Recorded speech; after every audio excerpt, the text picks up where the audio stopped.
आज की कहानी एक ऐसे रियल हॉन्टेड हाउस से जुड़ी हुई है जो ताइवान में मौजूद है। कहा जाता है कि इस घर में कोई भी इंसान पूरी रात टिक नहीं पाता है, यहाँ तक कि जो भी लोग उसके अंदर रुके उनमें से कई ने अपनी जान गंवा दी। ये घर इतना डरावना है कि यहाँ पर आने वाले सैनिक तक इसकी भूतिया ताकतों का शिकार बन चुके हैं। लेकिन असल सवाल यहाँ पर यह है कि आखिर ये घर इतना हॉन्टेड कैसे बना। इसके पीछे की सच्ची कहानी बेहद दर्दनाक और रहस्यों से भरी हुई। तो तैयार हो जाइए क्योंकि ये कहानी आपके रोंगटे खड़े कर देगी। इस वीडियो को एंड तक जरूर देखना क्योंकि आज हम जानने वाले हैं ताइवान के सबसे खतरनाक हॉन्टेड हाउस की असली सच्चाई के बारे में। तो अब समय को और ना गवाते हुए चलिए स्टार्ट करते हैं आज की इस कहानी की। हॉलीवुड सिल्वर स्क्रीन प्रेजेंटिंग मिनशियांग हॉन्टेड हाउस।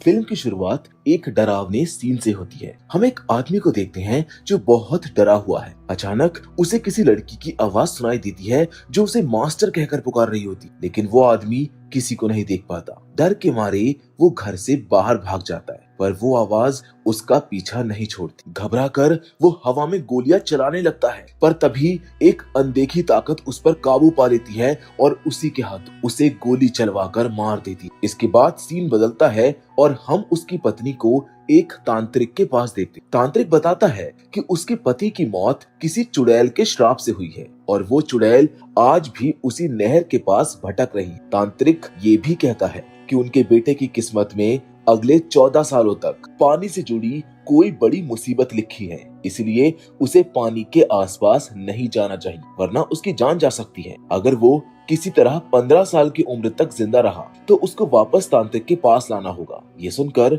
औरत पूछती है कि क्या उसके बेटे की किस्मत बदली नहीं जा सकती। इस पर तांत्रिक कहता है कि ये उसका लिखा हुआ भाग्य है जिसको कोई बदल नहीं सकता। अब ये कहानी 30 साल आगे बढ़ जाती और यहाँ पर हम आजिया और श्याओची को स्विमिंग पूल के पास देखते। आजिया श्याओची का सीनियर है। आजिया नोटिस करता है कि श्याओची के गले में जो लॉकेट है उससे एक निशान बन गया है। इस पर श्याओची बताती है कि उसकी दादी ने उसे कभी भी ये लॉकेट उतारने से मना किया था, लेकिन वो मजाक में उसे उतार देती है और कहती है कि उसको थोड़ी देर और प्रैक्टिस करनी। और तभी अचानक लॉकेट अपने आप पानी में खींच लिया जाता है। अब जैसे ही श्याओची पानी में उतरती है वो अचानक से डूबने लगती है। आजिया उसको बचाने के लिए पानी में कूद जाता है, लेकिन जैसे ही वो नीचे देखता है तो उसके होश उड़ जाते हैं। उसे दिखता है कि एक बिना सर वाली औरत की आत्मा श्याओची के पैर को पकड़े हुए है। अब घबराकर बाकी लोग भी मदद के लिए कूद जाते हैं, लेकिन जब आजिया दोबारा नीचे जाकर देखता है तो वहाँ पर कोई नहीं होता। श्याओची कहती है कि उसे तो बस पैर में ऐंठन आई थी। आजिया इस बात को किसी से नहीं बताता है क्योंकि उसको डर होता है कि शायद लोग उसका मजाक उड़ाएंगे। अब घर पहुंचने पर श्याओची की दादी डिंग उसको बहुत डांटती है। वो कहती है कि तुम इतनी देर कहाँ पर थी, क्योंकि आज उन्हें उसके दादाजी की कब्र की सफाई के लिए जाना था। उसकी माँ लिन भी उसको जल्दी तैयार होने को कहती है, लेकिन श्याओची उनकी बात अनसुना करके बस अपने फोन में ही लगी रहती है। बाद में वो तीनों पहाड़ों में बने अपने पूर्वजों की कब्र की सफाई करने जाते हैं। वहाँ जब उसकी माँ और दादी पूजा कर रही होती है तभी श्याओची अजीब सी स्थिति में वहाँ से दूर निकल जाती है, जैसे उसे किसी चीज ने सम्मोहित कर लिया हो। दूसरी ओर सीन बदलता है और हम आजिया को अपने अंकल के साथ एक डेड बॉडी का पोस्टमार्टम करते हुए देखते। उसका अंकल बताता है कि अगर किसी की मौत के समय उसकी कोई इच्छा अधूरी रह जाए तो उसकी आत्मा धरती पर भटकती रहती है और उसे शांति नहीं मिलती। यही वजह है कि कुछ जगह भूतिया कहलाई जाती, क्योंकि वहाँ ऐसी आत्माएं फंसी होती हैं जो इस दुनिया से जा नहीं पा रही। आजिया बताने की कोशिश करता है कि उसने सुबह सच में एक आत्मा देखी थी, लेकिन उससे पहले ही उसका अंकल उसे एक खास ब्रेसलेट देता है। वो कहता है कि वो कई सालों से इसको पहन रहा है। उसकी माँ ने मरने से पहले उसे आजिया का ध्यान रखने को कहा था। अंकल बताते हैं कि आजिया में भी वही शक्ति है जो उनके पास है, ऐसी चीजें देखने की शक्ति जो आम लोग नहीं देख सकते। इसीलिए वो आजिया से कहते हैं कि अगर उसके पास ये ताकत है तो उसे लोगों की मदद करनी चाहिए। तांत्रिक आजिया से कहता है कि दूसरों की मदद करना ही तुम्हारा पुण्य भी होगा और रक्षा कवच भी। इसी बीच कहानी श्याओची की तरफ मुड़ती है। वो पहाड़ से नीचे उतरकर एक घने जंगल में पहुंचती है, जहां पर एक अजीब सी पुरानी जगह दिखती है। अब जैसे वो उस जगह का दरवाजा खोलती है, अचानक से एक आत्मा उसके ऊपर कब्जा कर लेती है और उसे जोर से उछालकर दूर फेंक देती। श्याओची जमीन पर गिरकर बेहोश हो जाती है और उसी वक्त आसपास का माहौल अंधेरा और भारी हो जाता है। आसमान पर काले बादल छा जाते हैं। इसके बाद सीन बदलता है, जहाँ डिंग और लिन अपनी बेटी शाओजी को ढूंढ रहे होते। वो लोग एक दुकान में जाते, जहाँ कुछ औरतें डिंग से बात करने लगती हैं, लेकिन लिन को पूरी तरह नजरअंदाज कर देती। इससे लिन को बुरा लगता है और वो अकेले ही शाओची को ढूंढने बाहर निकल जाती है। तभी एक औरत डिंग को सलाह देती है कि वो पुलिस की मदद ले। दूसरी ओर अब पूरी तरह से भूत के कब्जे में आ चुकी शाओची घर पर लौट आती है। वो किचन से एक चॉपर यानी चाकू जैसा औजार उठाती और घर की तीसरी मंजिल पर पहुंच जाती है। वहां एक लोहे का दरवाजा होता है, जिस पर मोटी जंजीरें और मंत्र लिखे हुए ताबीज टंगे होते हैं। शाओची उन बेड़ियों को काटती है और दरवाजा खोल देती। ऐसा लगता है जैसे उस कमरे के अंदर कुछ ऐसा बंद था जिसे कभी बाहर नहीं आना चाहिए था। कमरे के अंदर जाने पर उसे बिस्तर के नीचे से एक सील किया हुआ कलश मिलता है। वो उसको बाहर निकालकर तोड़ देती है, लेकिन उस कलश में क्या था ये बात बाद में सामने आएगी। उधर डिंग और लिन पुलिस के साथ शाओची को हर जगह ढूंढ रहे होते हैं। एक पुलिस ऑफिसर उन्हें कहता है कि वो पहले घर जाकर देखें, शायद लड़की वहां पर लौट आई हो। पुलिस उन्हें घर छोड़ देती है, लेकिन दूसरा ऑफिसर उनके घर को देखकर हैरान रह जाता है, क्योंकि वो घर सालों से हॉन्टेड है। डर की वजह से वो दोनों पुलिस वाले वहां से तुरंत चले जाते। घर के अंदर लिन अपनी बेटी को ढूंढ रही होती है। तभी डिंग घबराई हुई आती है और बड़बड़ाने लगती है। वो कहती है कि मैंने उसको तीसरी मंजिल पर जाने से मना किया था, ये बहुत गलत हो गया है। जिसके बाद वो बिना कुछ कहे अकेले ही मास्टर अकाए, जो एक शमन है, उनसे मिलने निकल जाती। उधर लिन तीसरी मंजिल पर जाती है और वहां पर टूटा हुआ कलश देखती। तभी एक कंचा लुढ़कते हुए उसकी तरफ आता है और वो जैसे ही मुड़ती है, सामने लगे आईने पर खून से लिखा हुआ दिखाई देता है। वो पास जाकर देखने की कोशिश करती है तो अचानक उसके बाल हवा में उड़ने लगते हैं। डर के मारे वो पीछे हटती है। तभी उसके सामने एक ड्रेस अपने आप हिलने लगती है, जैसे किसी अदृश्य इंसान ने उसे पहन लिया हो। इससे लिन की हालत खराब हो जाती है। वो वहां से भागने की कोशिश करती है, लेकिन दरवाजा अपने आप बंद हो जाता है। घबरा कर वो मदद के लिए अपनी माँ और बेटी दोनों को पुकारती है और तभी उसके माथे पर खून की कुछ बूंदें टपकती है। डर के मारे वो पास की एक अलमारी में छिप जाती। कुछ देर के बाद अलमारी का दरवाजा खुलता है और सामने आजिया खड़ा होता है। लिन राहत की सांस लेती है। आजिया बताता है कि वो शाओची का सीनियर है और उसको ढूंढते हुए वो यहाँ पर आया था। जब उसने लिन की चीख सुनी तो वो ऊपर चला आया। लिन बताती है कि वो शाओची की माँ है और घबराकर पूछती है कि क्या तुमको पता है कि वो कहाँ पर है। आजिया बताता है कि दोपहर में शाओची ने उसको मैसेज किया था कि वो उसको लेने आए, लेकिन उसके बाद से ही उसका फोन बंद हो गया। उसे शक है कि शाओची शायद किसी बड़ी मुसीबत में है और तभी अचानक से आईना टूट जाता है और उसके पीछे से वैसा ही एक और कमरा दिखने लगता है। वो बिल्कुल ऐसा लग रहा था जैसे वो उनके घर की ही दूसरी परछाई हो। लिन को आईने के अंदर कुछ धुंधली तस्वीरें दिखती हैं, जिसमें एक लड़की दिखाई देती है। तभी उन्हें शाओची के रोने की आवाज सुनाई देती। वो दोनों आईने के अंदर चले आते हैं और नीचे की ओर शाओची को कुएं के पास खड़ा हुआ देखते हैं। वो रोते हुए कह रही होती है कि मुझको बचाने कोई नहीं आएगा, अगर मेरी बलि दे दी जाए तो बाकी लोग शांति से रह सके। शाओची ने वही सफेद ड्रेस पहनी होती जो लिन ने उस कमरे में पहले देखी थी। लिन उसको रोकने के लिए आगे बढ़ती है, लेकिन तभी शाओची कुएं में कूद जाती है और अगले ही पल एक भूत लिन को पकड़कर नीचे खींचने लगता है। लेकिन आजिया तुरंत कुछ मंत्र पढ़ता है और लिन को उस भूत से बचा लेता है। वो दोनों भागकर एक मेज के नीचे छिप जाते हैं। वहाँ आजिया बताता है कि कुएं में कूदने वाली असली शाओची नहीं थी, वो तो सिर्फ एक भूत था जो उसकी शक्ल में आया था। आजिया लिन को ये समझाने की कोशिश करता है कि वो भूतों को देख सकता है, लेकिन तभी अचानक कोई अदृश्य ताकत उस मेज को वहां से खींच देती है, जिसके नीचे वो दोनों छिपे हुए थे। माहौल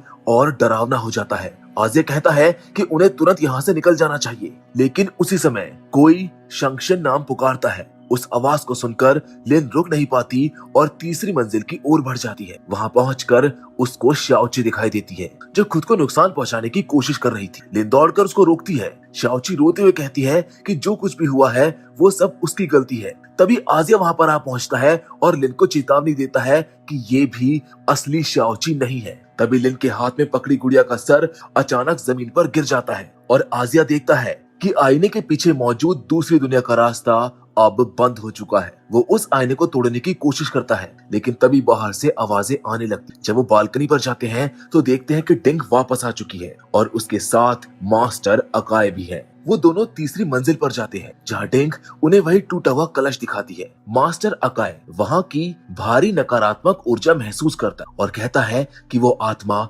शायद फिर से लौट आई है। वो डिंग से एक पुरानी तस्वीर को उठाने को कहता है, जिसके बाद वो उसको बताता है कि उनका परिवार कभी बहुत प्रभावशाली था, लेकिन अब सिर्फ उसकी एक पोती बची है। इसी वजह से उनके पूर्वजों की आत्माएं अब भी शांति नहीं पा सकी। मास्टर अकाए डिंग को एक पवित्र चिन्ह देता है और कहता है कि उस व्यक्ति का नाम लेते हुए जोर जोर से इस तस्वीर पर मारो। इसके बाद एक फ्लैशबैक शुरू होता है जिसमें दिखाया जाता है कि शंक्शन, इमिंग और हेत्शिन तीन भाई बहन थे। एक दिन इमिंग नहर में गिरकर मर जाता है। असल में वो अपनी बहन शंक्शन का जूता निकालने गया था, लेकिन शंक्शन ने चालाकी से अपने जूते हेत्शिन से बदल दिए थे और उसी के कारण इमिंग उस हादसे का शिकार हो। उनकी माँ इस घटना के लिए हेत्शिन को ही दोषी ठहराती है। इस सदमे में हेत्शिन का मानसिक संतुलन बिगड़ गया। अब बड़ी होने पर एक दिन जब वो बाल बना रही होती है तो उसके चेहरे पर एक काला निशान उभर आता है। इसे देखकर वो डर जाती है और अजीब व्यवहार करने लगती। उसकी माँ डिंग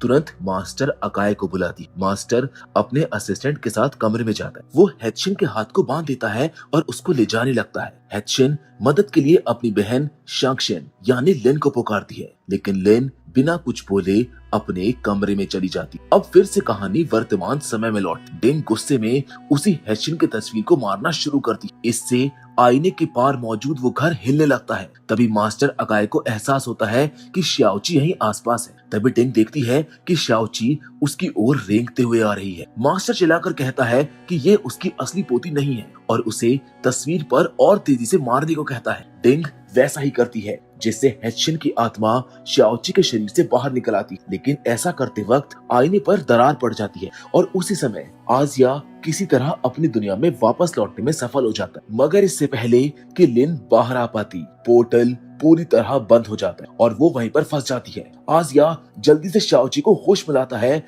और उसे प्रेयर रूम की मेज के नीचे छिपा देता है। फिर वो डिंग और लिन को बचाने के लिए दौड़ पड़ता है। इधर हेत्शिन की आत्मा डिंग पर हमला करती है और उसको हवा में उठा लेती है। मास्टर अकाए अपनी ताकत का इस्तेमाल करके डिंग को छुड़ाने की कोशिश करता है। फिर वो तलवार निकालकर हेत्शिन की आत्मा से लड़ने के लिए तैयार हो और डिंग को बताता है कि उसकी बेटी अब बदला लेने के लिए वापस आई है। लेकिन अचानक मास्टर के हाथ से तलवार गिर जाती। डिंग के माथे पर खून की कुछ बूंदें टपकती हैं और अगले ही पल हेत्शिन उसके ऊपर हमला कर देती है। देखते ही देखते उसकी आत्मा डिंग के शरीर में प्रवेश कर जाती है। अब डिंग पर हेत्शिन का पूरा कब्जा हो चुका था। मास्टर ये देखकर डर जाता है और सीढ़ियों से नीचे भागने लगता है। वो नीचे गिर जाता है और तभी डिंग के शरीर में मौजूद हेत्शिन उसके पास आती है और उसी चॉपर से उसका गला काट देती। ये सब आजिया दूर से छिपकर देख रहा होता है। वो वहां से भागने की कोशिश करता है, लेकिन तभी डिंग उसके सामने आ खड़ी होती। वो आजिया को कुएं के पास ले जाती है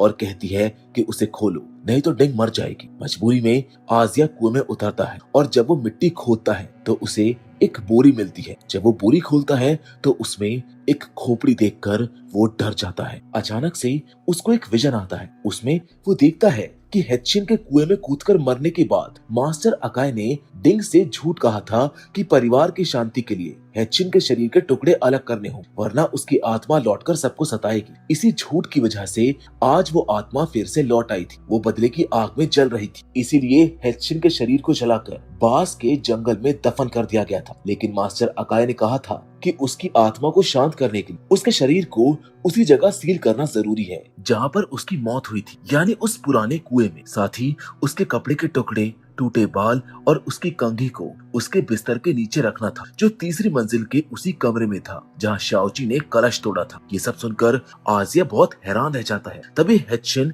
अपनी खोपड़ी के पास बैठकर डिंग का सर बार बार दीवार से टकराने लगती। शाओची उसको रोकने के लिए दौड़ती है, लेकिन डिंग उसे जोर से पीछे धकेल देती है। आजिया बीच में आकर हेचिन से कहता है कि मास्टर अकाई की वजह से ही उसके शरीर को मरने के बाद भी सम्मान नहीं मिला था, लेकिन अब वो तो मर चुका है, इसलिए उसे डिंग को छोड़ देना चाहिए। आजिया उससे ये भी कहता है कि अगर उसकी कोई अधूरी इच्छा है तो वो उसको पूरा करने में मदद करेगा। इस पर हेचिन कहती है कि वो चाहती है कि उसकी और उसकी बहन लिन की कब्र एक साथ बनाई जाए। फिर सीन बदलता है और हम देखते हैं कि लिन के सामने हेचिन की आत्मा प्रकट होती है। वो कहती है कि आखिरकार वो मिल ही गई। हेचिन बताती है कि वो इसी जगह मरी थी और अब तक यहीं पर फंसी हुई है। वो लिन से पूछती है कि क्या उसने कभी उसके बारे में सोचा भी था। लिन कहती है कि उसे नहीं पता था कि उसने आत्महत्या क्यों की, और तब हेचिन सच बताती। जब मास्टर अकाई और उसका असिस्टेंट इलाज और झाड़ फूक के बहाने उसके कमरे में आते थे तो वो उसके साथ बहुत गलत करते थे। वो घंटों तक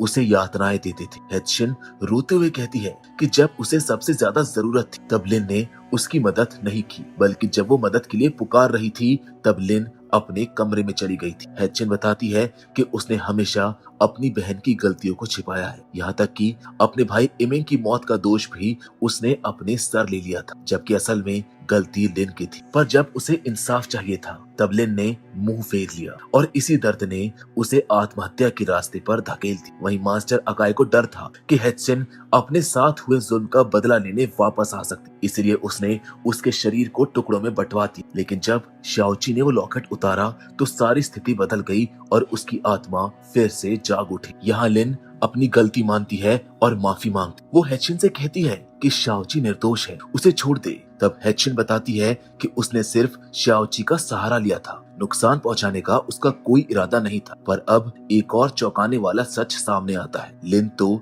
10 साल पहले ही मर चुकी थी। वो आत्मा बनकर अपनी बेटी और माँ के साथ रह रही और उसे खुद इसका एहसास भी नहीं था, इसलिए सिर्फ आजिया ही उसको देख पा रहा था क्योंकि उसे आत्माएं दिखाई देती। जहाँ फ्लैशबैक में दिखाया जाता है कि लिन की मौत कैसे हुई। जब उसकी माँ और वो झगड़ रही थी तब लिन का पैर फिसल गया और वो कुएं में गिरकर मर गई। अब लिन को शाओची से काफी लगाव था, इसी वजह से उसकी आत्मा घर में ही कैद हो गई। जहाँ एंड में पुलिस वहां पर पहुंचती है और डिंग को गिरफ्तार कर लेती। कुछ दिनों के बाद आजिया और शाओची डिंग से मिलने जाते हैं, लेकिन अब वो पूरी तरह पागल हो चुकी होती। उसे शाओची में अपना मरा हुआ बेटा इमेंग दिखाई देता है और वो उससे ऐसे बात करती है जैसे वो जिंदा हो। इसके बाद फिल्म का सबसे बड़ा राज सामने आता है। असल में डिंग के पति मिस्टर हे का अफेयर घर की नौकरानी से चल रहा था। उसी नौकरानी ने उसके सारे पैसे ठग लिए थे। जहाँ फ्लैशबैक में दिखाया जाता है कि जब मिस्टर हे ने उस चुड़ैल जैसी औरत को छोड़ दिया तो उसने गुस्से में आकर